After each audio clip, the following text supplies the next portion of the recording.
fabric is that you can think of something will be correct for a shape or a piece, but then you actually put it in practice and it doesn't quite work with the other piece as well.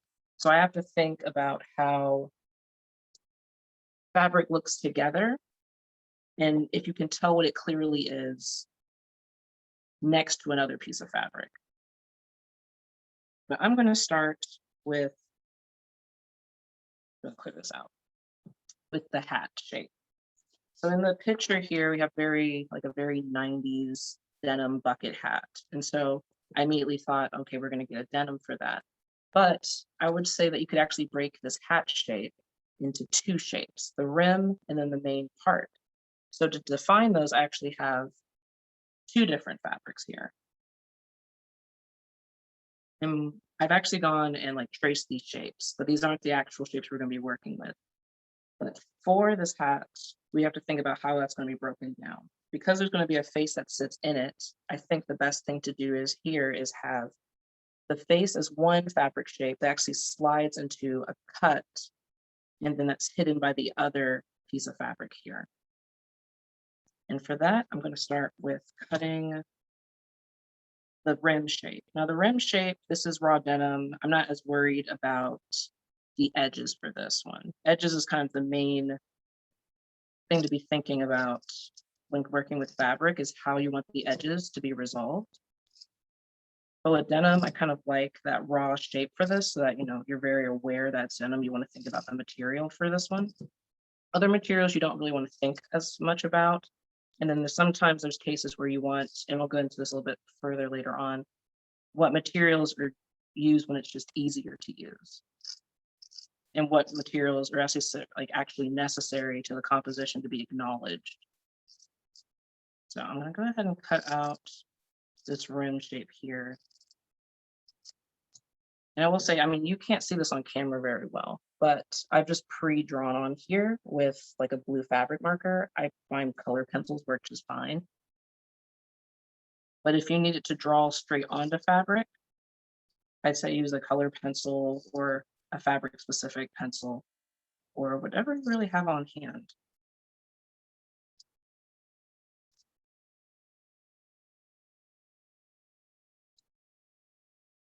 Get that out of the way. So this is sort of the rim shape, the bucket hat shape here. Now this piece will be the top half that will go kind of under that shape. And here's where I want to get a little bit into basic sewing techniques. So I'm going to go ahead and just pin this down. I have a lot of excess on here. And so this edge I don't want raw because it's not a denim edge. It's more just a value change.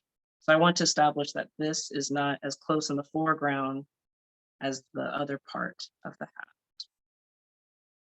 I'm going to pin this down, and I'm going to very quickly show you a basic sewing technique.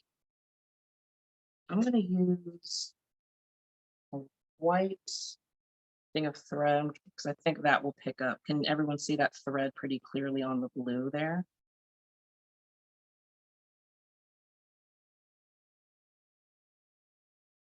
Now I've kind of got some examples of when I say like basic stitch. So what I'm going to do here is something closer to this. This is like a basic straight stitch. And then next to here, you can see this is what I would call a basting stitch, which is just a larger version of a basic stitch. Basting stitches are great for when you don't want to use pins like I did here. And if you're just kind of quickly running through. And if you think you may need to change your mind later. So I'm going to go, now I pinned this on the back side here. So this actually here is going to be the front side. I'm going to quickly do more of a basting stitch just for the sake of time. But I pulled through on the back side. We're now on the front side. I'm going to put the pin through pretty decent distance away from here, just because this is more of a basting stitch. Pull through. And now I'm back on the other side here. I'm just going to pull it through. And that's just the basic basting stitch. And I'm going to keep that through. So I'm on the back side, push through.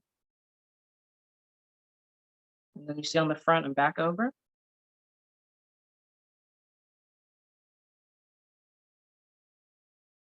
And I'm pretty much just going to keep that up around this shape as I pull the pins out.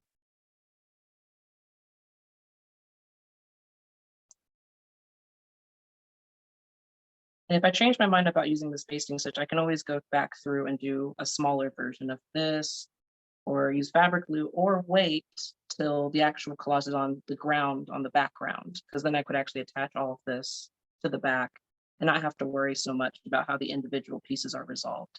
But by doing this, I get this nice clean edge that's not going to fray the way this denim will fray.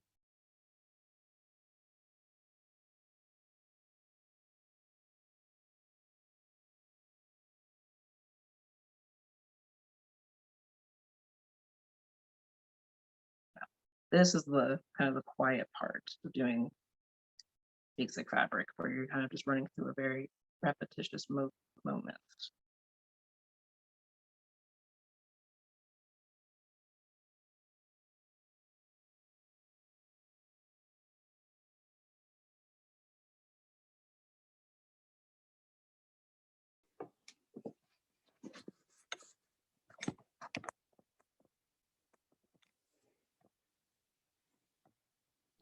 We're going to finish up this side. Now, I'm not going to stitch all the way around because this part's going to be underneath the denim. So I'm only going to do this last side here before we move on to the next section and technique.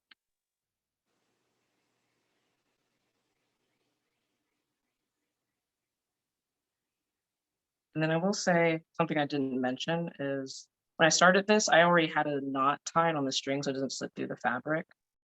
And that's how we're going to finish it on the back here with the knot.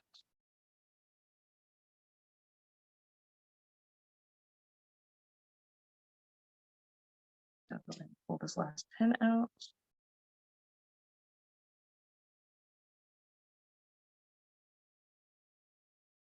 So I'm going to finish up with a stitch on the back side here and tie that knot I was mentioning. And this is a pretty thick thread, so I actually probably could get away with just tying it once, but I'm going to try it twice because of habit. Right there. So now we've got sort of this sort of shape. I'm going to pin this here. Actually, I can move that down a little bit lower.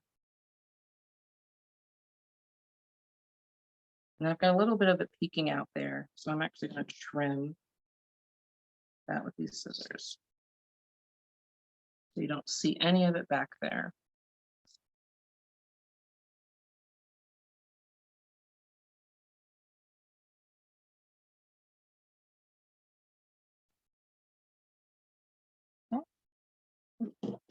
I just snipped my hand a bit there. Hey, Jasmine. I was wondering if you could speak like a little bit more to like how you decide on images. I was kind of curious. Okay. I usually try to think of memories that stick out to me, that are important to me, or memories that didn't quite make sense to me as a child that I can look back at and make sense of now.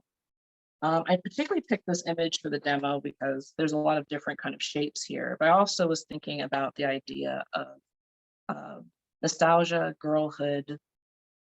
There's sort of this, I've been kind of thinking back since, I mean, I've been inside for a very long time this last few years, but I've been thinking back to, oh yeah, I definitely did cut my finger there, but forget it. Issue there. Okay, there we go. I was thinking back to things that made me happy in my childhood, things about girlhood that I was thinking, because the thing about girlhood is that it can be completely interrupted, whether by the choice of the girl or not. And I was thinking about the moments before then you're when play is such a like an essential part of life where play isn't put to the side. So that's what I was thinking when I picked this. But a lot of times when I pick images, oh, I really am bleeding. I am sorry. Hold on a second. I'm gonna do this.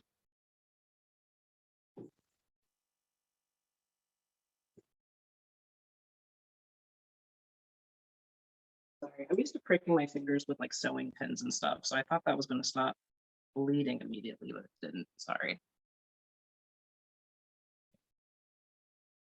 I'm going to move to the next section here, which is the face. So that's the thing about the way I've set this camera. It's going to be upside down for y'all, but I'm going to talk a little bit about mark making on fabric with paints. And so here I have these Derwent watercolors. They're just like any old regular watercolors, but they actually can be used on fabrics.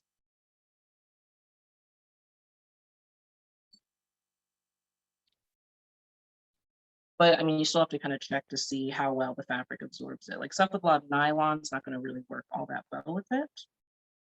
And I am still bleeding on this fabric. Sorry about this, everyone. Let me see if I can. I'm going to just get a band-aid. Sorry.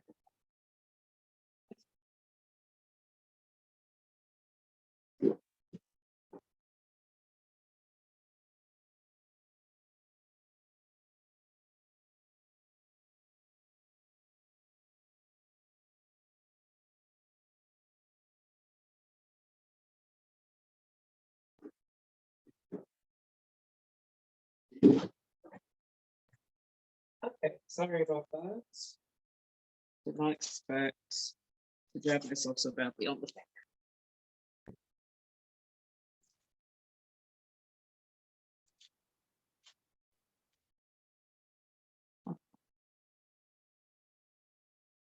But like I was saying, okay, for the face could be resolved in either using like an embroidery, but in this situation, I think the watercolors would be a good way to like just get those details out. So I've already got this pre-cut sort of shape for the face here. I have left like an excess for the part that's going to go under the hat. Don't mind like this is just like in a brush that has water filled in here, but you can just use a regular watercolor brush. I'm just going to use brown here to sort of outline where I want these facial shapes to be. Now there's like an ear over here, and I pull it. Oh, can you see that? I don't know how well that picks up on camera from this distance.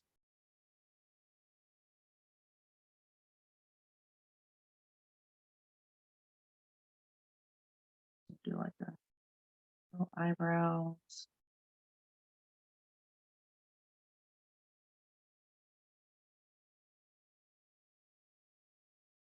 Try to paint thicker so it at least shows up a little bit better.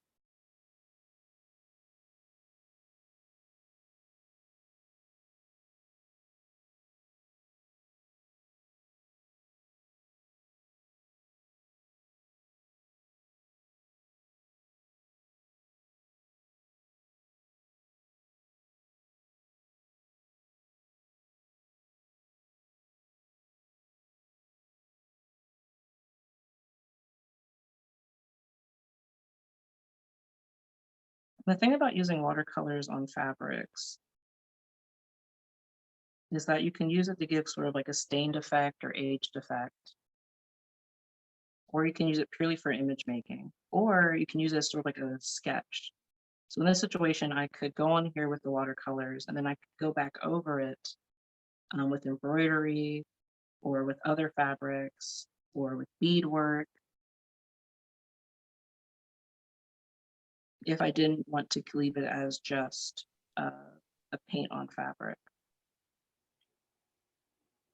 Hey, Jasmine, Mm-hmm. you're using regular watercolors as opposed to fabric kind of paints? Is there a certain reason for that?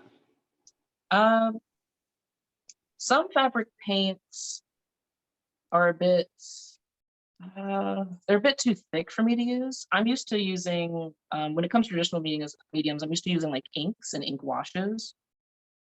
So this feels the most like that for me.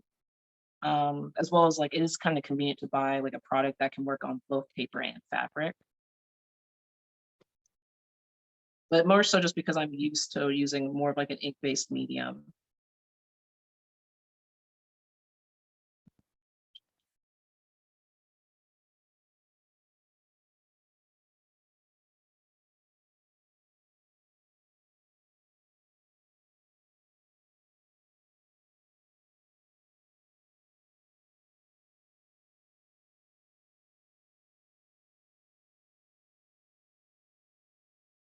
And also, like I was saying before, I could always go back over this.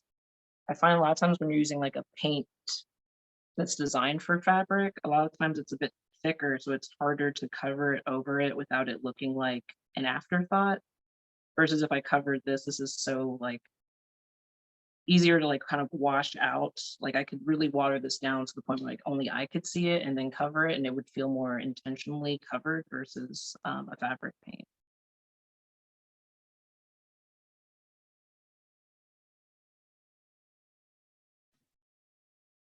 Jasmine, is that like a quilting cotton that you're painting on now, or what type of fabric? This one, it's a blend. I'd say this actually has a little bit more poly than I would like. A cotton would probably work best. Um, but I've been working off of I've been working off of scrap fabric. So for this, I tried to use whatever I can keep like a basket of extra fabric. And so I was kind of just pulling from that. So this one fabric was pulled more so for its color tone than for its use with the watercolors. But Okay, thanks. yeah, but it was one of the better options I had that was in this color range. So that's why you see a lot of I'm getting a lot of like bleeding with this because it's not like a true like cotton.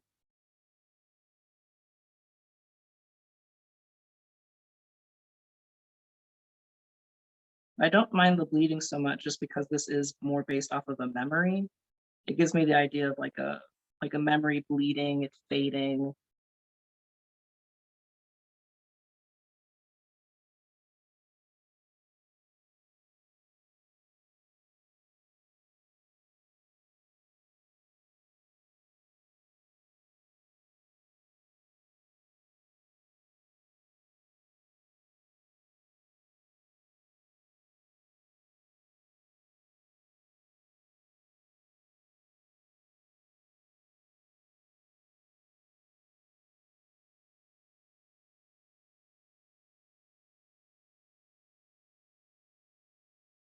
And then another thing I like about this kit is that it's a very small, it's a portable kit. I'm not using the brush it comes with, but it comes with this cute little brush, and it's just easy to take with you. So even if you didn't want to necessarily work on fabric with it, it's easy to take a small notebook and just go. So I'm gonna let that dry for now.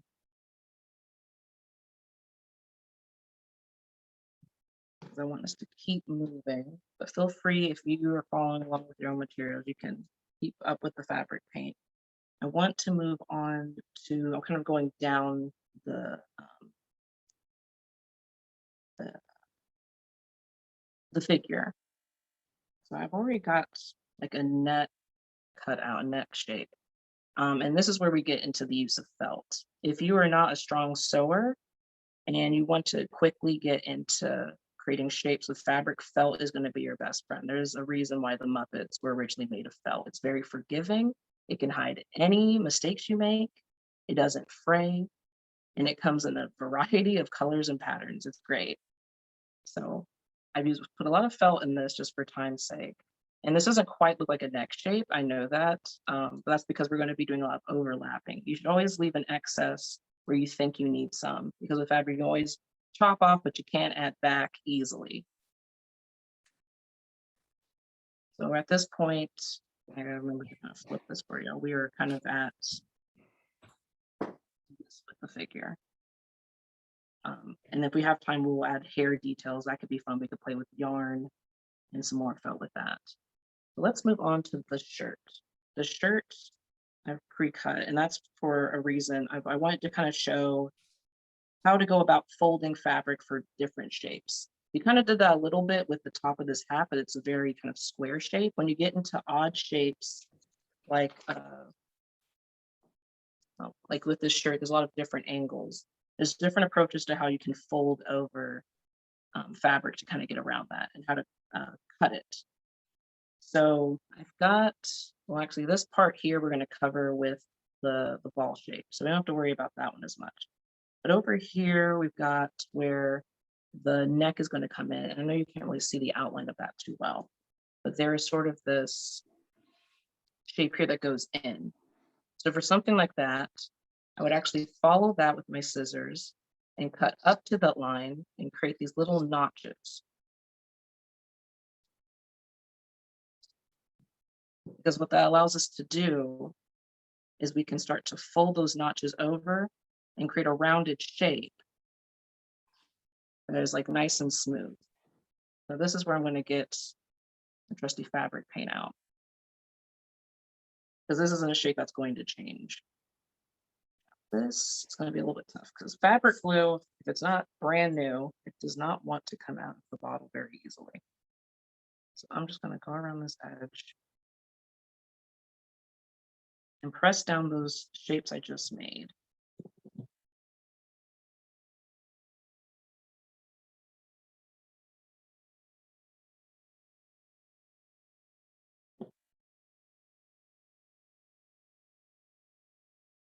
So on the other side, we get kind of like a nice round opening.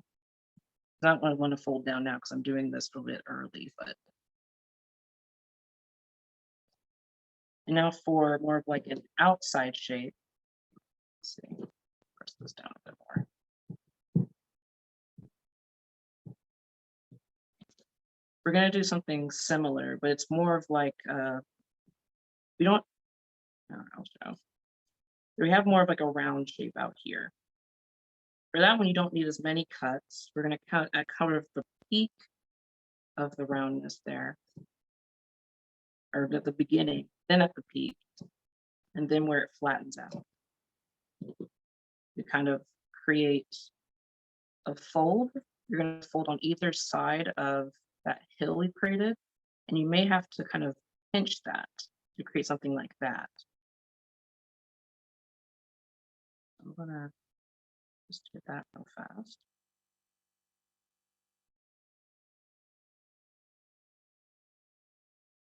We've got one piece here, and then we've got this sort of hill shape. Take one side of each corner. And normally what I would do is I would actually pin it down. But because we're using glue, it's going to be a little bit trickier for this. So I'm going to just get on that side and flatten it that way. And then I'm going to use a pin to kind of keep that down while it dries. And then we've got another weird shape over here. We've got sort of this, I'm going to outline it here because this blue doesn't really show up all that well. We've got this kind of point. So I've got one side of the point, and I've already kind of cut over here. So there's different ways to do points. There's already a cut here, so I could probably get away with just folding this cut over with how sharp it is, and then trimming that excess. And then folding that excess over, and then gluing that down. And then, but that still leaves us with like this bit here. So actually, that's going to be 3 steps. Let's do this in 3 steps. So first,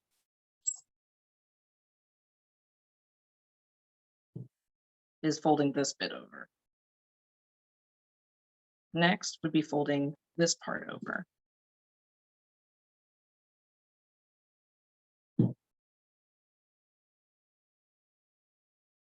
And then last would be folding this part over, but we still have this little bump here. And what I would call that is, actually, I'm not really sure what it's called. I remember this technique from like when I was little, I used to be really into origami. You kind of like press it down like you're going to create a new shape.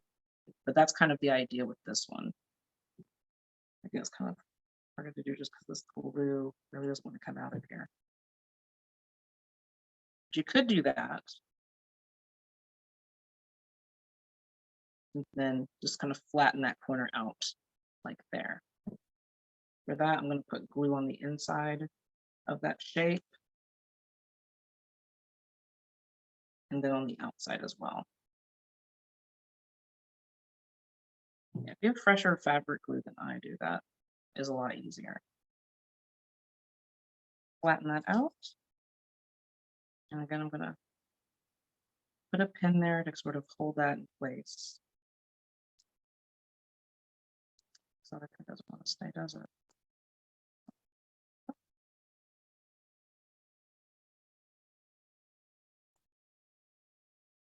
A lot of what I do when creating these images is a lot of this, is a lot of folding over. The difference is that it ends up looking more like something like this at the end.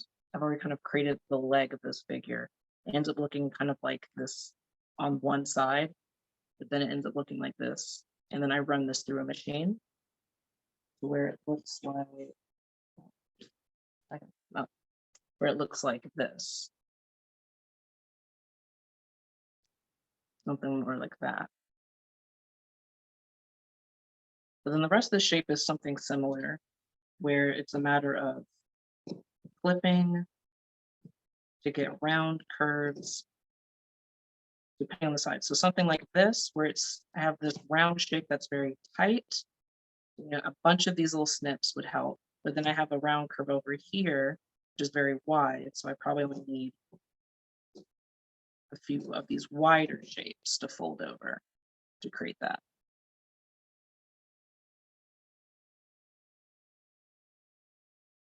So it's a lot of thinking of everything as different size shapes, whether it's the larger form overall or even just the sides of it. So I'm gonna go ahead and fold that over.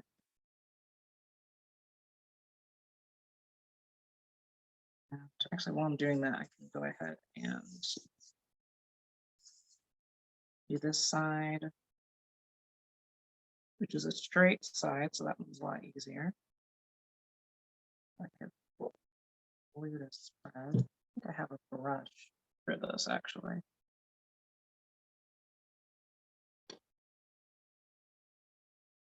Yeah, if you find using fabric glue and a brush easier, do it. If not, like fingers is fine. No, and then actually this is a much bigger example of that pinching thing I was saying about earlier, where if you fold over to a corner, you're going to get this sort of bubble. And so you can just flatten that. I forgot what that technique's called in origami, but creates this nice corner shape when you flatten it. I'm going to glue that down.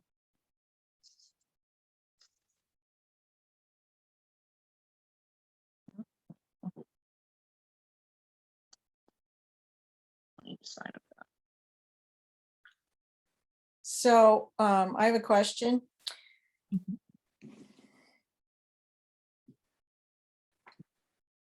Yes. Okay. So I noticed that with your face, you used the raw edge, Mm-hmm. and all the other ones you've been folding in. Is there a reason, or? For the face, I used a raw edge just because this fabric doesn't fray as much as say like what this would, or this one would. I did choose a raw edge for the denim because it's denim and I wanted to show that off. But for the face, it was mainly just because this is more of a blend and not a true cotton, so it's not going to fray as much, as well as a good chunk of this was going to be covered. So are your fabrics, do you wash the fabric before you try to watercolor on them, or are you just using them? In this situation, I'm just using them. A lot of these are excess strands I've already had, so some of them have been washed before, some of them haven't. Do you notice anything different about them?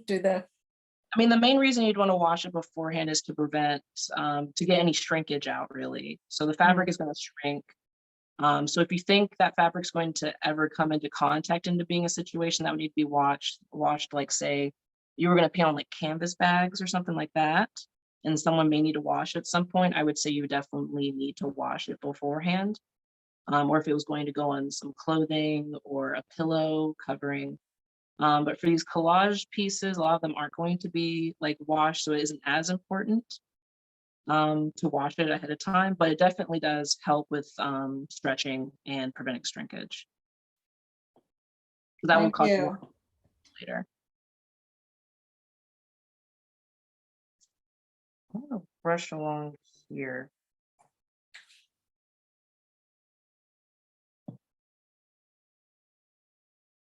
This corner, but these are sort of the larger pieces for a much larger curve. Oh.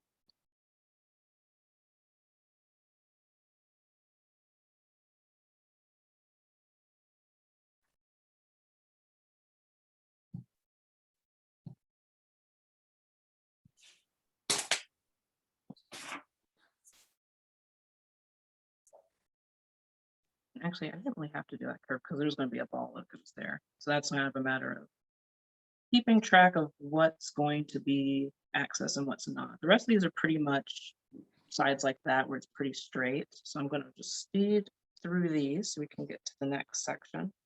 I've kind of broken each section of these into like different techniques that you can use. And I want to be able to get to some other basic stitching other than that kind of base straight stitch. Because one of the fun things about working with fabric for images is that you have the tool of embroidery at your disposal. And so I want to be able to show you all that.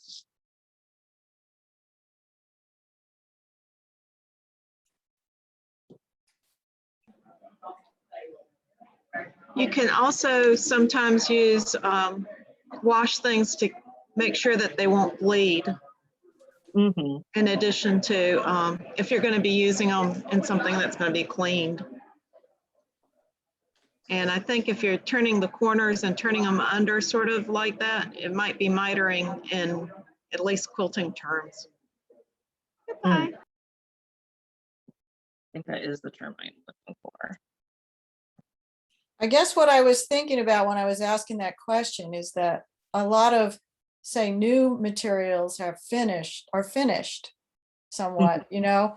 And so I'm wondering if, you know, for watercolor, for example, whether that would be an advantage or not, because, you know, maybe Yeah. the paint would sit up more and there'd be less bleeding, but I don't know, I haven't tried any Yeah, I particular. guess the finish is a thing to think about too, because I know like a lot of white denims have a like an anti-stain layer on them. Especially if you were like using like a something that previously had been like clothing. So there are, I guess, different finishes on fabrics for like anti-stain that would repel. And you can always swatch test to see if it had something like that on there. I'm just gonna so that these dry clothes. I don't think this glue is really gonna dry during this demo per se. So we're still probably gonna have to keep these pens in here. There we've got sort of the top shape here. But I will say the thing about in this image is that even though the top I treated all like one piece, there's definitely these lines. Definitely these like sort of line shapes to separate it. So I think that would be a good use of just some basic embroidery. So I'm gonna see, is that bright enough? No, I might need to use something that shows up a little bit better. Is that all gonna work? No, I'm gonna get some more opposite.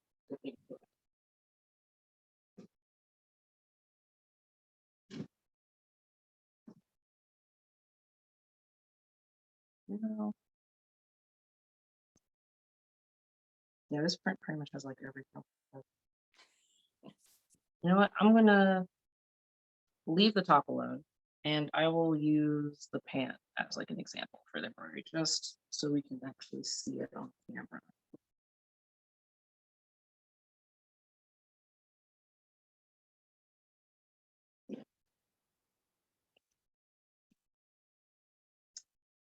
Of course, I put the nail down. This nail quickly.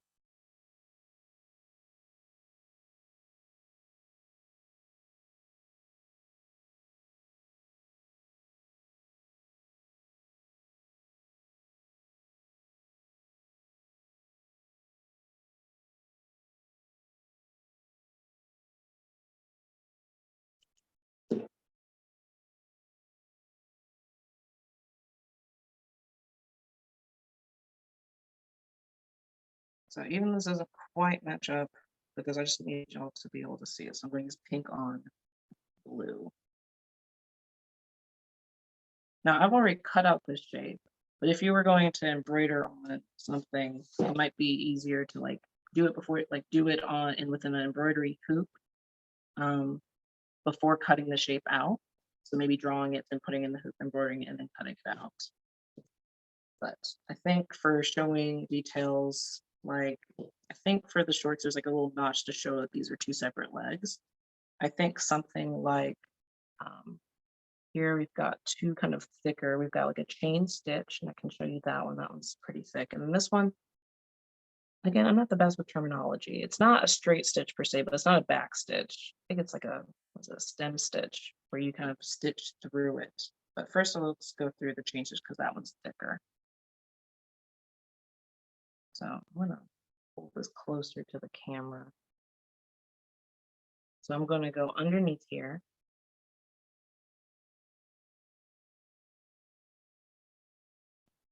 Pull through. And I'm going to pretty much put the needle right back where it was.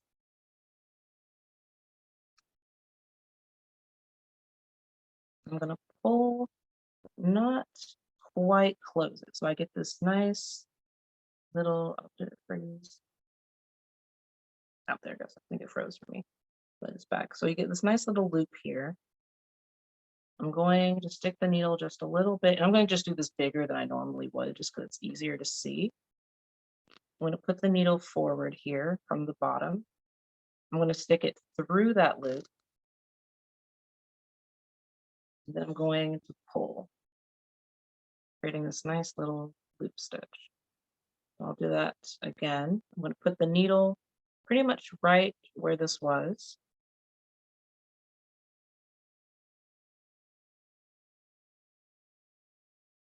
I'll pull it through.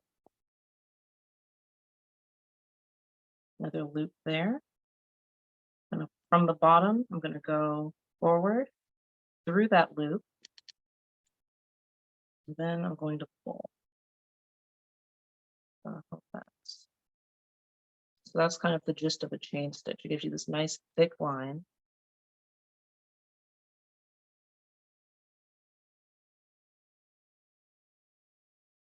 And here I'm using it just to kind of be this line here for the short.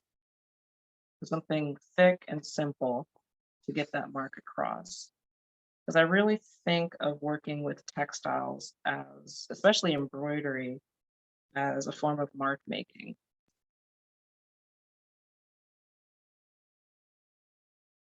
And there's different kinds of mark making with embroidery. I mean, there's more of like a fill kind of thing you can do, or you can do knots. There's different like you can experiment with embroidery.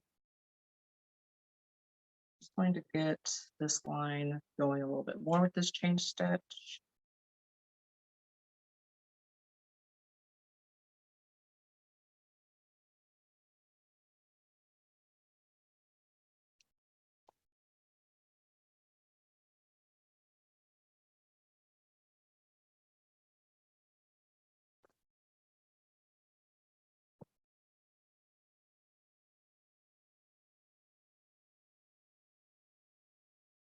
And then to finish this, because it's still a small line, I'm going to finish it. I'm just going to put it down right outside that loop, and then just knot it in the back.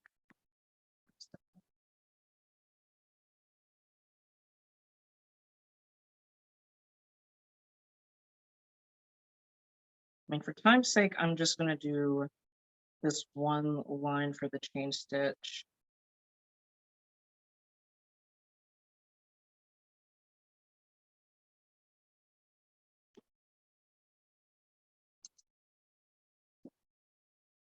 And I mean, normally this wouldn't be done in like bright pink per se, though I mean, it does make it read from a distance, which is kind of important with working with textiles. Because a lot of times, like, I paired a pink with blue that reads clearly as two different shapes from a distance.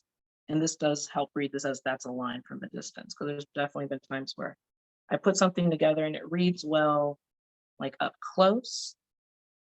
But then from far away, it's like, what is that shape? And so then you have to make adjustments either by the material or the color. Like, I did a basic form here on the face, but in actuality, what I probably would do is either go back over with a darker thread and embroider over the face, or go back with a darker, like I used brown, but I would actually probably go back with black and do like a finer detail over the bleeded color. So it would read better from a distance, the face.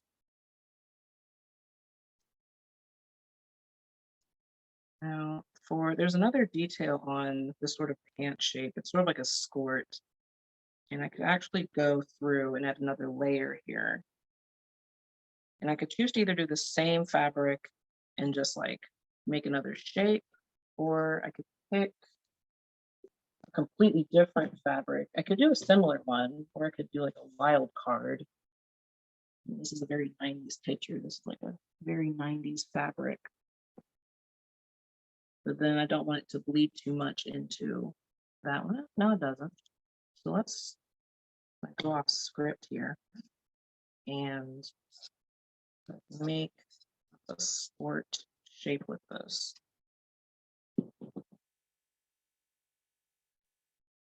See how that goes. That's a lot of what this is. It's a lot of playing around. I mean, this of course is going to get covered by, there's this ball shape here. So I don't have to worry about that so much. And then there'll be an arm shape here. And actually, let's go ahead and work on the arm shape. The arm shape's felt.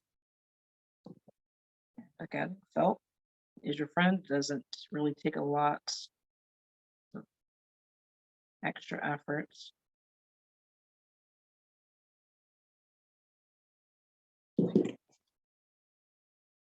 First look at this shape here. So that could be the extra part to the skirt. I think that skirt needs to be brought down more, and then that comes around like that.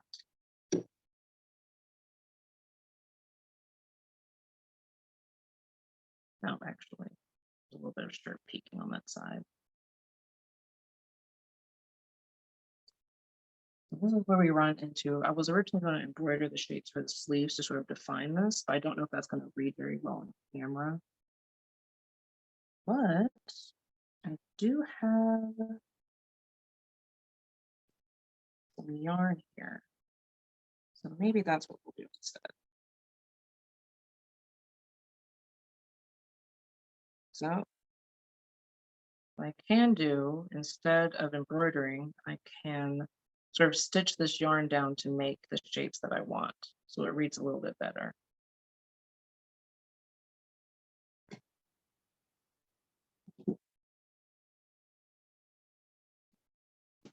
Oh, here we go. I was like, I'm gonna have some white thread from earlier. Take the white thread from earlier, and we're going to sort of treat this yarn like, I'm thinking in terms of digital, it's like using the line tool in Photoshop. I'm trying to think of what the equivalent of that would be in traditional media. I'm using the pen tool in like Illustrator. We've got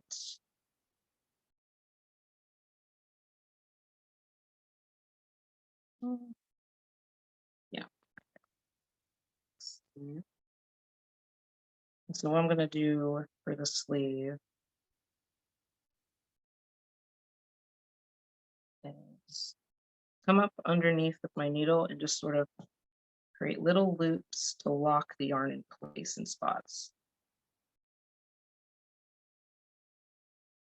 So I'm just gonna go over here, create a loop around the top here. Of course, it's gonna click on all the corners and pens. So like half my life is spent untangling thread from this. And for time's sake, I'm not going to go all the way down this. I'm just going to find the key turning points. Sort of like, again, I'm going to save the pen tool in Illustrator, where you wouldn't have a bunch of marks. You would just have enough just to bend the line. So I'm going to put one here. And again, this would be something that would probably be best done like on an embroidery hoop, but we're living on the edge today.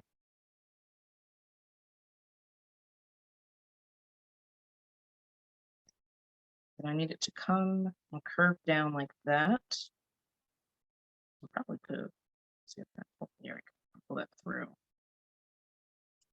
So I probably get away with doing one more, but I think I need 2 more stitches to really keep this shape the way I want it.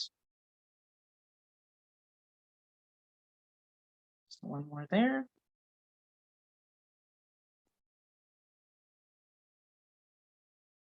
And something like this doesn't necessarily have to be yarn.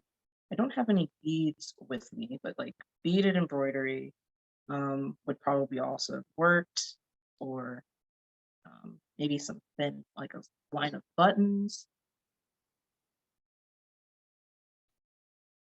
Something that clearly shows that this is a line. And I mean, of course, you would like knot this or fold this over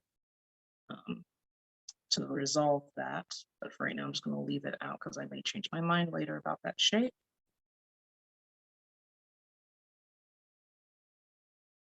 Don't want to do anything too permanent in case you need to make any alterations as it comes together.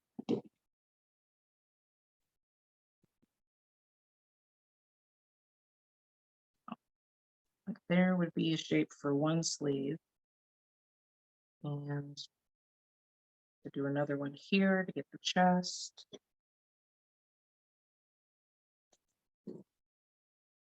So something more like that. And then, and if, and with more time, I could actually go through and add like more ruching around this shoulder blade of it. And that could be done with either the yarn or with embroidery, something like that.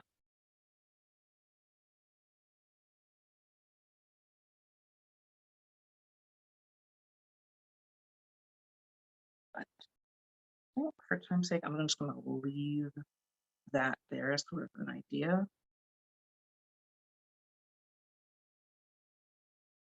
Let's see where this arm would fit.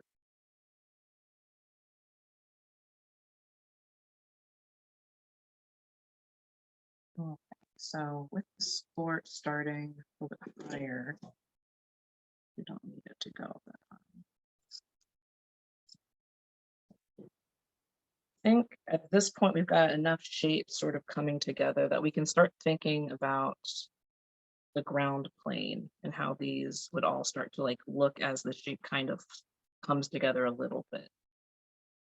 Because you don't want to leave it, I mean, these are still very rough shapes, but you don't want to start putting it together and then realizing that you don't have an idea of what this will lay on.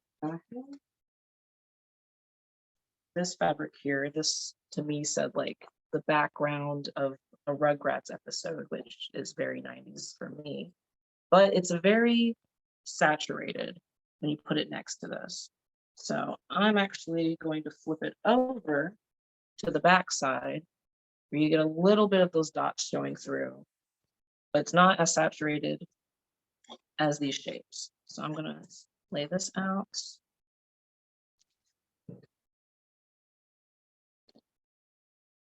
And then I'm gonna bring these shapes back.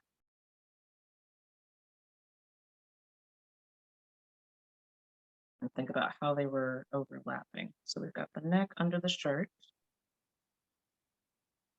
We've got the head over the neck. Got the hats, pieces, roughly.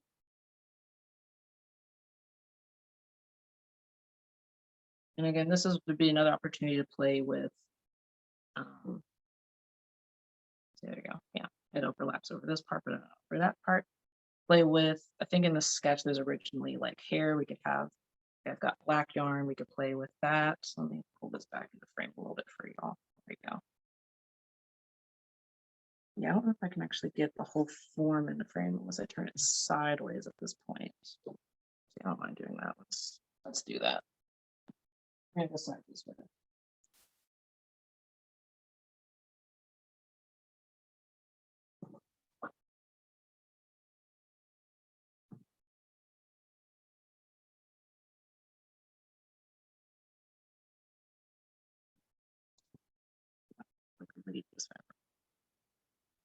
ball, we've got one hand.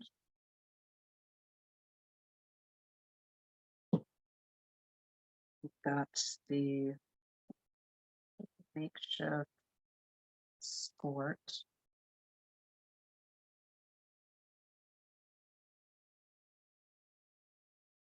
Actually, I have what was the beginnings of the other hand. There's sort of this foreshortening that happens in the sketch with the other hand. So it's more of like this abstract shape once you cut it out.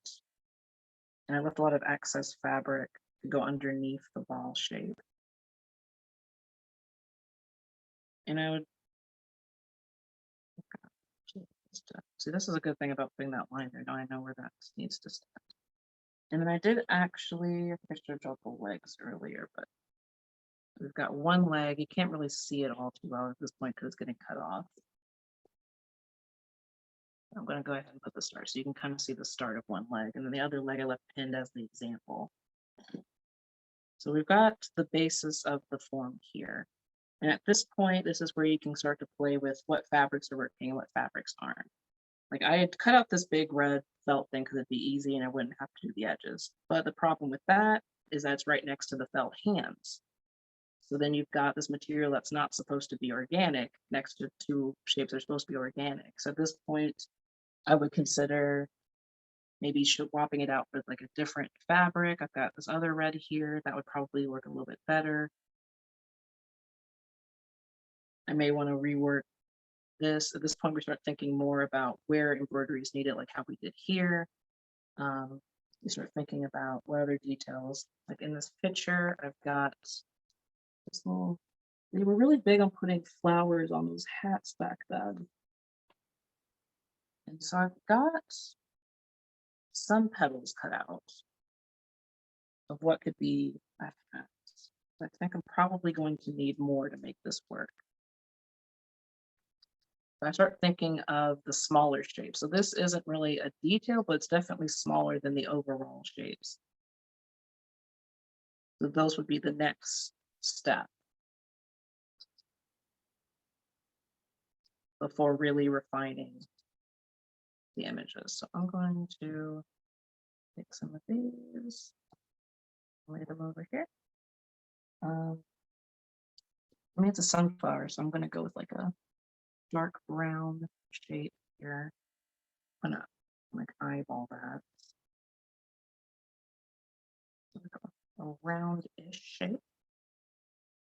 I mean, this is a very textured brown, so I think that works. I'm not going to refine the edges there because it's supposed to be seeds. Just put that kind of where that pin is.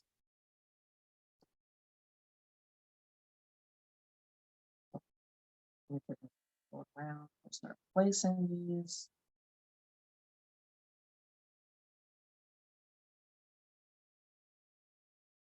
So this process, I think of it as sort of like sketching with fabric, because you can always take away and erase like you would with a pencil.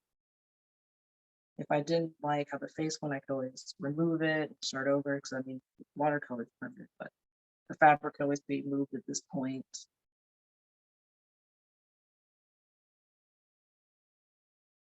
I could think about what kind of details in the shoulders, like do I want to use yarn for these or not? Because I only used 4 stitches, I could take these out. I'm just gonna tuck that in. So maybe that is what I would want for the hat. Maybe I would want to move that up. Think about how I'd want to apply this. Would this be something that is stitched? Would this be something that is glued? Is it attached more so to the hat than the head?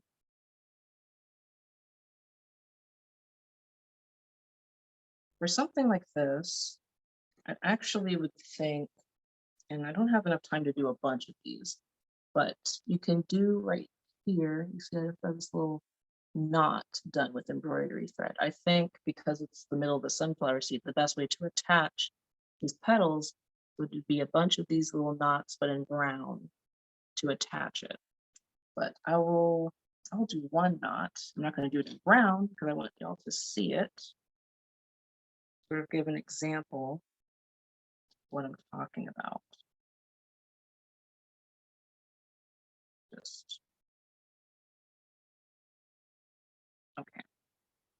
So let's just attach one petal as an example.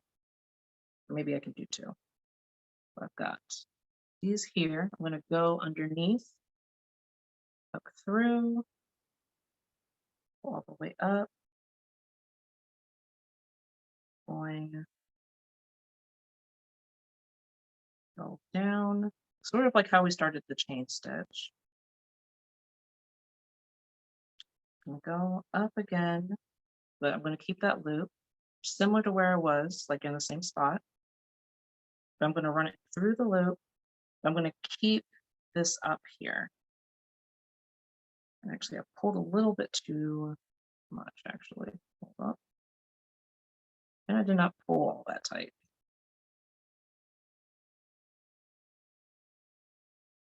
Okay.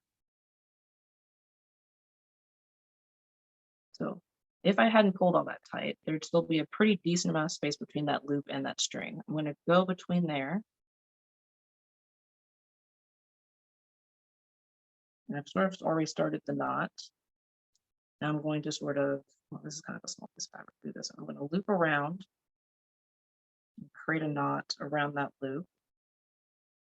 And bring it, I'm going to hold it down on one end so it stays around there. And kind of create a knot like that. And I could keep going around and doing a loop until the knot was the size I wanted. I'm going to keep it around that size and I'm going to go all the way back down and under. And then I could keep doing that with all these other petals. So if that was brown, I'd get this nice like knotted texture all the way around, kind of like how the inside of a sunflower would be. I'm going to do that again just because I kind of pulled it a bit too tight the first time, so it was harder to see. See how close I can get. Yeah, that's pretty close to the camera. Create a loop. Nope. On the felt. Okay. Oh. A little hard to kind of hold this up for cameras. Okay, but oh, you know, I'm gonna just do that again.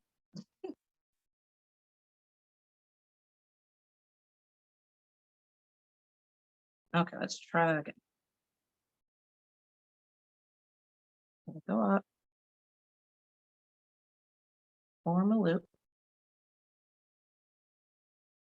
I'm gonna put my finger there so I don't pull too much. Gonna go back in through the loop. Okay, so this is what I was trying to show before.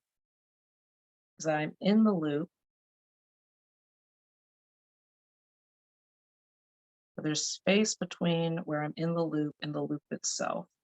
See if I can get my needle in here so I can pull it, tease that apart for y'all. Okay, yeah, there's this sort of gap there. And I'm like trying to create. Hold up. There we go. Okay. I've put the string through the loop, but I haven't pulled back through. I want to get in between this space here. This isn't the only way to create a knot, but it's just the way I'm going about it. And then from there, I just want to circle the knot I've made, put it through like you're traditionally making a knot, and just put it, push it down till it wants to loop around the knot you've already formed. I didn't really keep my finger in place, so I was trying to create a knot elsewhere.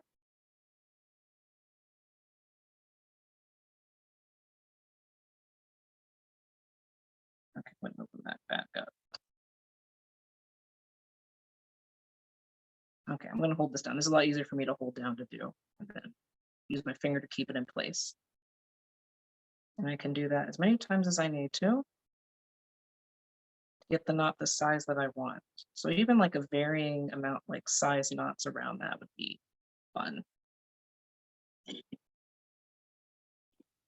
Where did I just put my, I guess I'll use my scissors because I don't remember where I just put my snips at.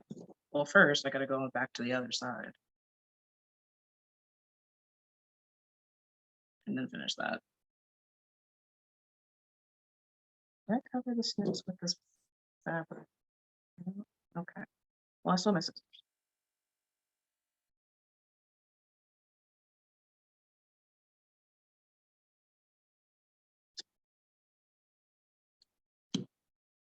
And I would go around and do that with the whole flower. No. Another fun thing with, well, I guess I didn't really discuss this too much. I mean, I talked about this shape here, like you can see in this heart shape. Another form of mark making, which is I think what most people think when they think of embroidery, is you can fill in these giant chunks of, you know, shape like with color. I don't necessarily have a place on here that I really need that. But I think, you know, there's actually a logo on this shirt. So I guess I could do that with that. But the problem is that shirt's so loud. Maybe green. Let's use green. Let's use green. Maybe green will block out how loud this print is. This is something that definitely should be done in an embroidery hoop. But for the sake of just showcasing different kinds of mark making, we're gonna do it the hard way. What I'm just doing is I'm flattening the thread with my tongue and teeth.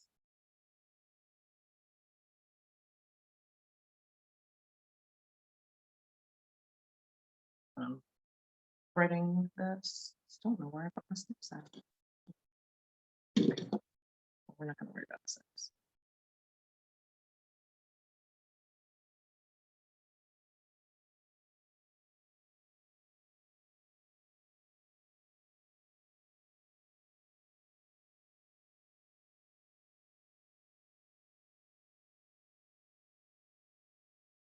I'm actually going to change what the logo is into something just real simple. So I'm pushing through from the bottom. And let's just make like a simple square. A simple square would be fine. Just pushing through on one side, similar to what we did with the basting stitch. But what I'm also going to do to make the shape is I'm going to push through right next to where I just did this. I'm going to pull back up through the top and make, I guess it's going to be more like a rectangle. Pull down through the bottom. We're going to push through right next to where we were. I mean, I guess you could do it through the same like area, but to be safe, I would just put it right next to it. Gives it more of a handmade look, I think. For me, like a very handmade aesthetic is important, even when I am using a sewing machine. And I think that just kind of goes back, and again, I'm just pulling down to the bottom. For me, that kind of goes back to, I mean, the reason I don't know a lot of the terminology, or I get the terminology confused, is I'm really self-taught or sort of traditionally taught when it comes to textiles. And the reason I'm talking through this part, because I haven't really gotten to the filling in part. I'm just kind of making the shape. My mom and my grandma and my great grandmother taught me a lot of what I know about sewing. And I sort of took that and started applying it to what I learned in art school about digital art. So a lot of my image making is kind of grounded in that. And so I like for things to look like they're made by hand, even though I apply to composition the way someone would with a background in Photoshop and Illustrator. But anyway, as far as filling in the shape, I'm out through the top here. I don't know, it's such a loud print. I can't really tell if y'all can see that little square I've made. I'm going to just go, and if that helps, I'm going to pretty much just do that. I'm going to put the needle through, down through the bottom. And there's two options I've got here. I can either go back and just keep making that same shape, or I can kind of go back and forth. So I use a little bit less thread. So I can either go, and I'm going to stick the needle, I can either go back to that, back to this side where this needle is, or I can go to the side I finished on just now and pop back through the bottom, which uses less thread, but feels, I don't know, feels less satisfying to me. I like to go back and just be doing the same motion, but that's more of a personal preference. But we're going to do that until we fill the square. or until this thread catches on something and knots up, as it is prone to do. Yep. I'm already on needle. But this is a good way to block in giant blocks of color. I mean, right now I'm using like an ombre thread. So this green, if I did this long enough, would actually turn into like a lighter green. I'm just gonna, okay, I'm gonna do this the way I want to, where I'm just going in on each side. Because it doesn't really matter unless someone's gonna see the back. Personally, I like the way the back of embroideries look. I think that's the most interesting part. It's really a shame that they get covered up. The butt of the embroidery is always far more interesting to me as from a mark making standpoint. You really want to get experimental. You could work on a piece, and then any embroidery you did, you could flip it around and embroider it so that the butt of the embroidery would be on the front side of the piece.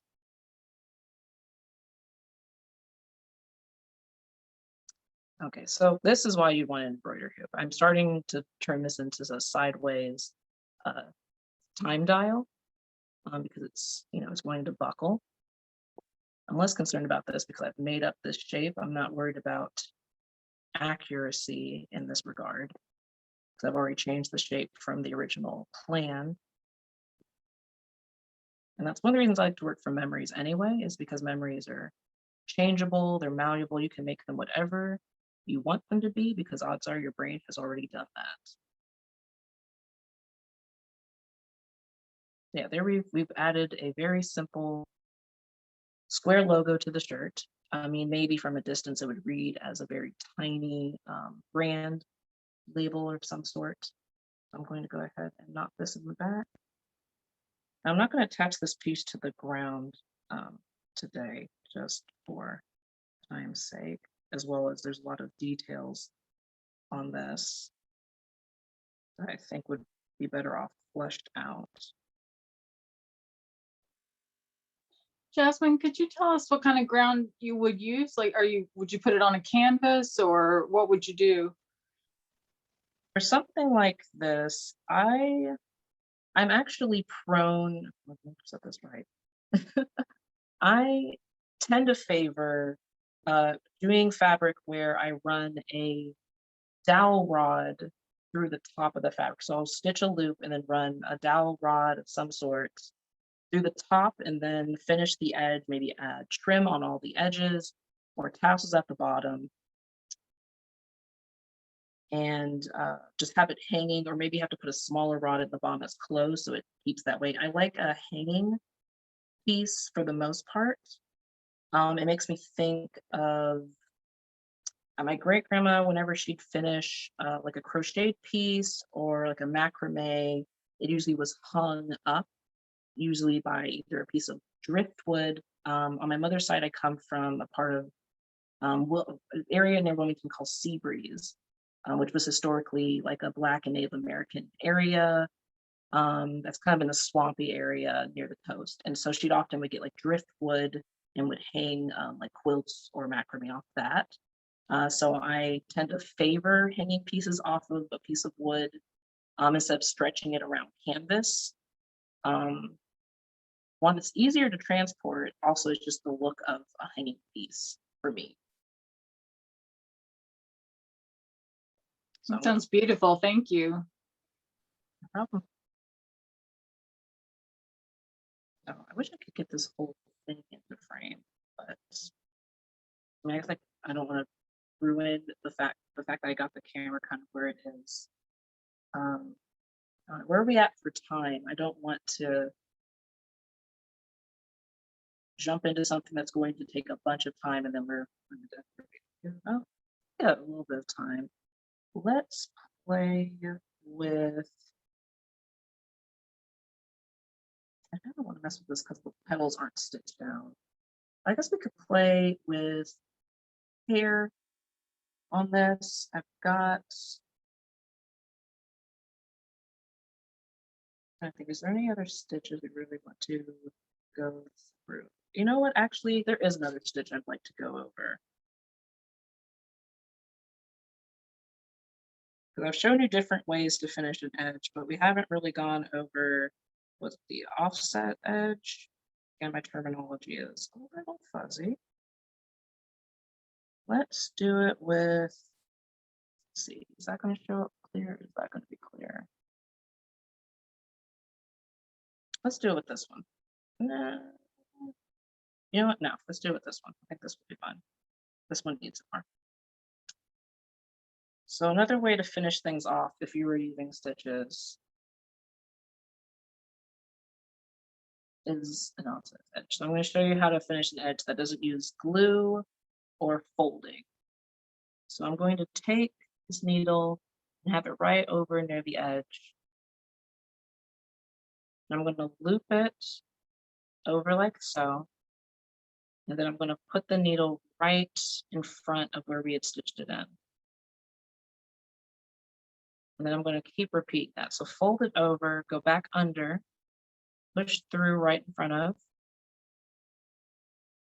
Then we're going to just pull it until you get these little, oh, hold on, is this close enough? There we go, like that. So I'm going to do that again now that I'm closer to the camera.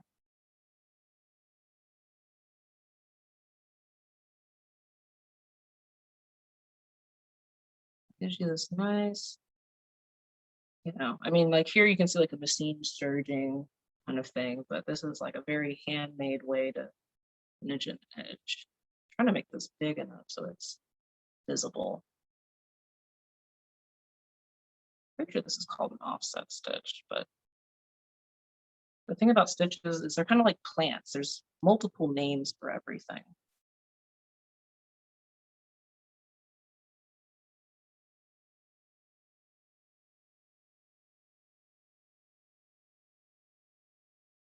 But if you didn't want to bother with folding and gluing, this is always a solid way to do this. Then that one wants to get over and be kind of like a cross version of that, which does exist, but that's not what I'm doing today. I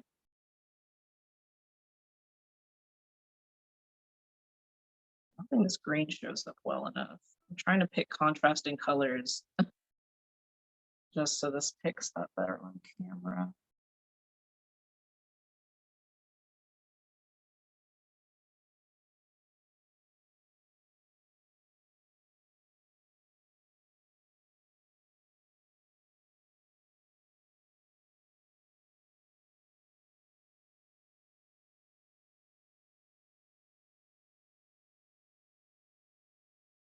Yeah, you'll still get, I mean, at this size and space, you're still going to get frame. If you really were worried about it, you would do this much smaller, much tighter together. This is more so for aesthetics at this size. And more for, I guess, like the therapeutic art practice of it. I mean, a lot about hand sewing is more of a therapeutic art practice, a repetitious art practice. I think there was a time where I only did hand sewing for a very long time, to be honest.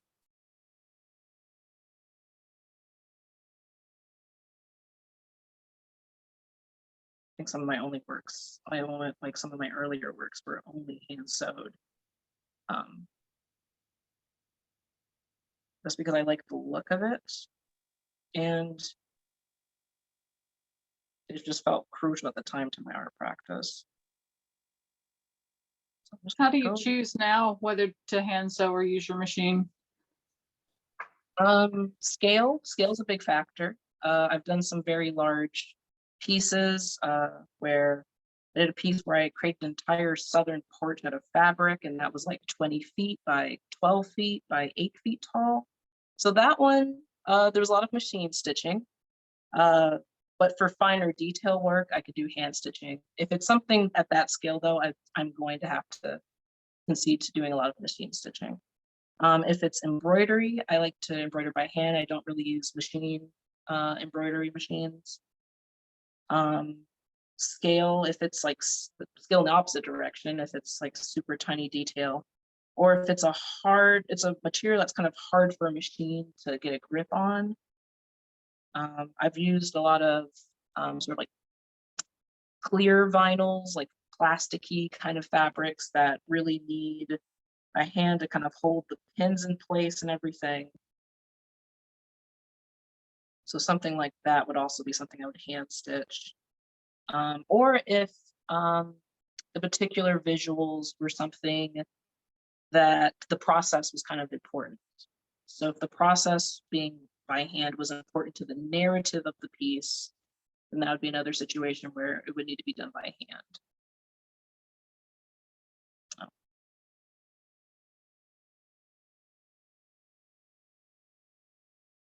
I'm gonna just finish up this edge here. Then I think we will finish this up with maybe playing around with the hair of this. And it would be fun to really get into some of the detail work, but I think at that point it'd be hard for the camera to pick up on anything finer than this.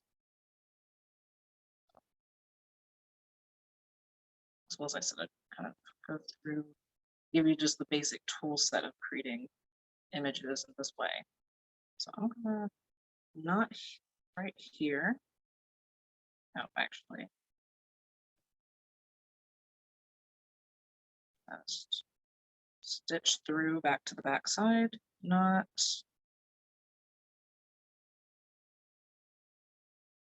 I'm doing double knots even though this thread's thick enough to get away with it. Not doing it. So it's another way to some distance there. Set this back up. I'm gonna move this yarn for the time being, I think. I mean, I get stitch in place, but no, I'm gonna leave them like that. Oh, I was thinking about here. I've got a few different options to play around with. I think in the original sketch, there is like a few like barrettes coming out, a few braids. And that would be something fun to do where you could either create your own braids with yarn and actually like stitch that down, or you could cut the shape out of felt. We worked a lot with felt and worked a little bit with yarn. But I think instead of doing braids, we can just do twist. That will be a little bit quicker and kind of get the gist through. So I've done this before where I've had to make yarn look like hair, either by braiding or by stitching in giant like loops of it. So what I'm going to do is I'm going to take this yarn I've got in this loop shape, I'm going to knot it on one end. So I still have the loop and a knot, and I'm just going to make a hair twist. Now, if you're making a very long one, it might be good to hang the loop on like a hook or something, or while you twist, then you can use both hands. I'm just going to use one hand. But if you were doing a braid, I definitely would recommend looping on that. Right now, I'm just going to do a basic twist, and then I'll knot it so it stays in place.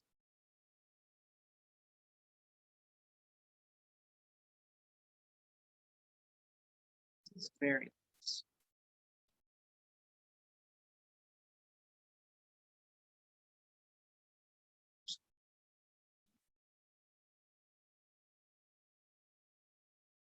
Knot it. So now we've got two loops. I mean, I guess you could have just done it like that. And so something like this, I'm going to move this out the way since we didn't really fully assemble that.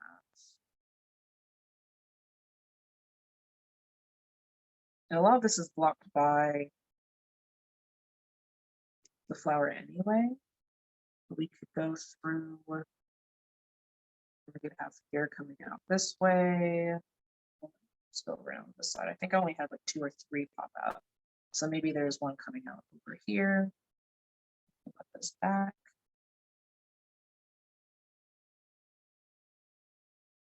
Again, I'm just doing this roughly to give you the idea of like a sketch of what you could do with the yarn. I mean, if you had a crochet, you could do crocheting, though I feel like at that point, that's a whole other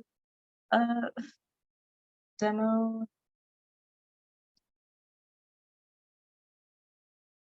I mean, yarn is so versatile.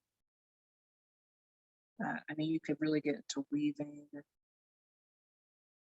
But you could do something like that. So I think I had barrettes on the end, so maybe it'd be a matter of cutting out like little barrettes out of felt, like doing like little fake bows, so they're making that more bow shapes. You could do something like that. It's very cute. I'm trying to make sure we're good on time. I'd like to, I guess, end this with do we do like a Q&A? I don't know if I have enough time to start like another section of a technique.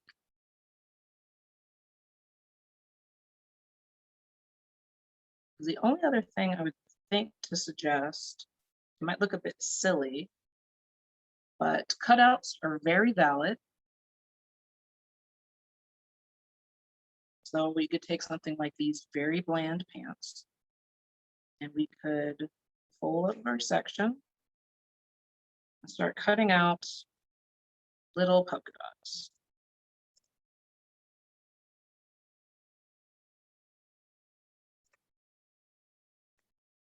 Right now I'm using it to make polka dots, but this could definitely be used as a way to create values.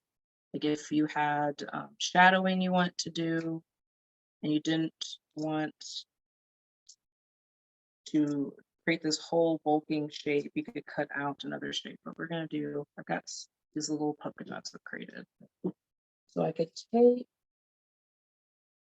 something like, let me do a piece of fabric here. Got some yellow. And I could put it on, actually that's too big. Cut that a little bit smaller. You can put it, no, still too big. Okay, you could put it underneath.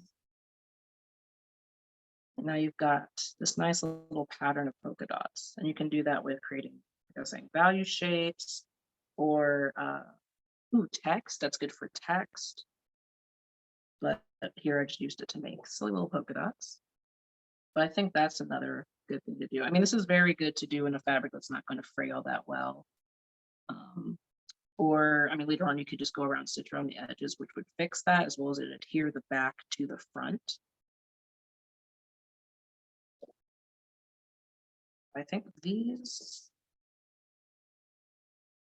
you know, actually, I'm going to round it out by adding more polka dots to the other side, because it doesn't make sense to just have polka dots on one side.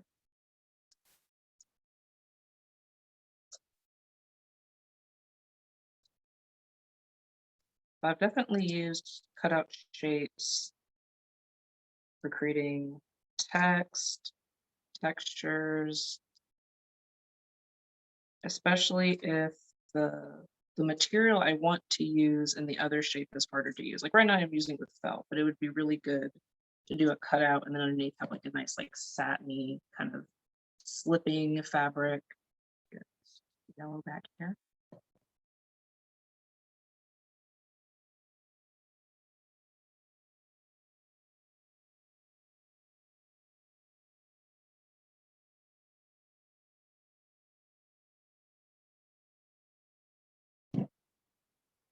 Put this back over it.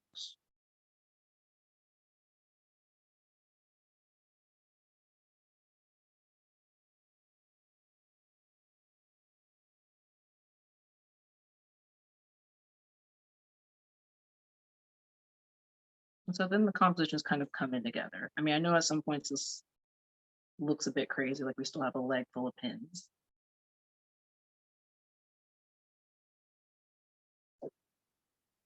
But it's starting to look a little bit closer to what the original design was.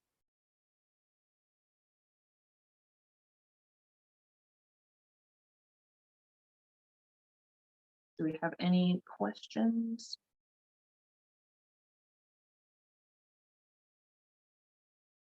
Okay.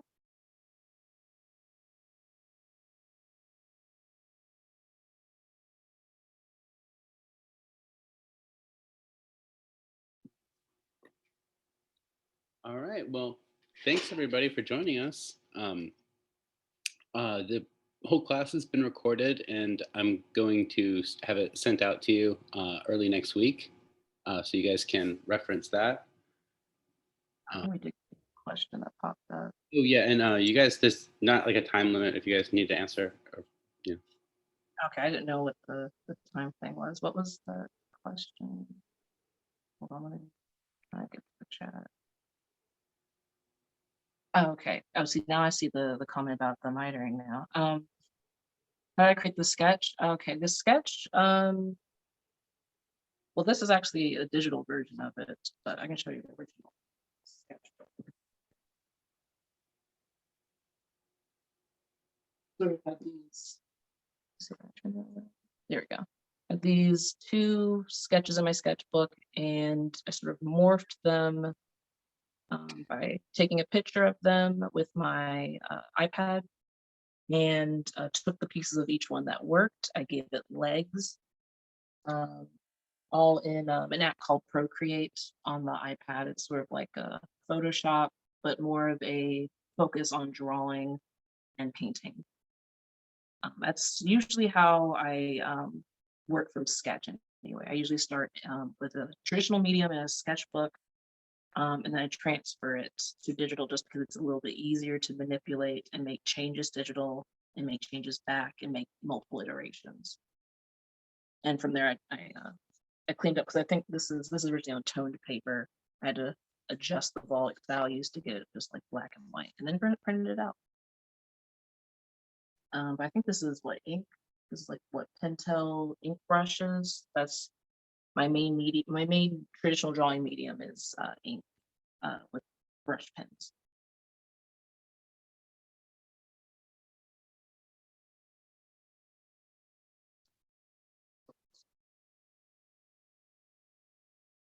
Yeah, something looks like this.